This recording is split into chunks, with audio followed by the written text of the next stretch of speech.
कोल्हापूर जिल्हा कागल तालुका शिवसेना बहुजन आघाडी शिंदे पक्षाच्या वतीने विविध मागण्यांसाठी तहसीलदार यांना निवेदन देण्यात आले। 10वी 12वी पास विद्यार्थ्यांना डोमेसाइल सर्टिफिकेट, कास्ट सर्टिफिकेट, डोंगरी विकास दाखला तसेच 21,000 रुपये उत्पन्नाचा दाखला या जाचक अटी रद्द कराव्यात असे निवेदनात म्हटले आहे।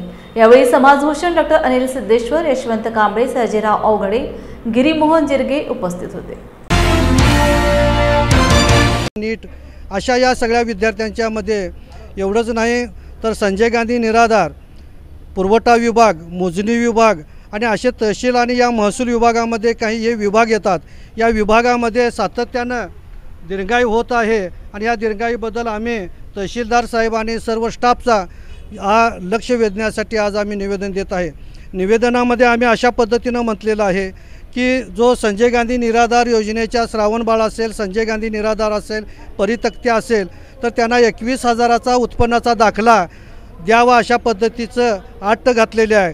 खऱ्या अर्थानं मजुराला सुद्धा 200 रुपये हजेरी आणि वार्षिक उत्पन्न जर बघितलं तर जवळजवळ म्हणजे 50,000 ते 60,000 पर्यंत आणि मग 21,000चा दाखला द्यायचा कसा अशा पद्धतीनं थोडंसं आम्ही सार्वजनिक आणि सामाजिक क्षेत्रामध्ये आढावा घेतल्यानंतर आपल्याला वाटतं आहे तर हा शासनानं आपल्याला 1 लाखापर्यंतची उत्पन्नाची दाखल्याची मुभा द्यावी आणि 21,000चा जो जाचक अटीचा जो नियम आहे, अटी आहे तो शिथिल करून या लाभार्थ्यांना त्याचा लाभ मिळावा।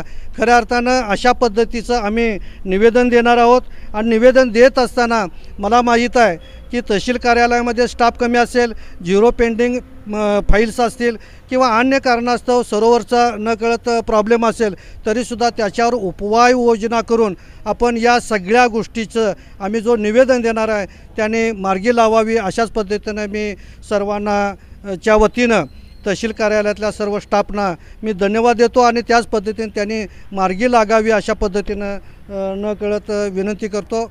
आणि मला आशा वाटते की तहसीलदार साहेब आणि सर्व त्यांचा स्टाफ या निवेदनाची दखल घेऊन त्याच्या पूर्ततेसाठी जे सर्वसामान्य खेडेगावातून येणाऱ्या पालकांना आणि त्या विद्यार्थ्यांना दिलासा मिळेल अशाच पद्धतीचा आशा व्यक्त करतो आणि इथंच थांबतो।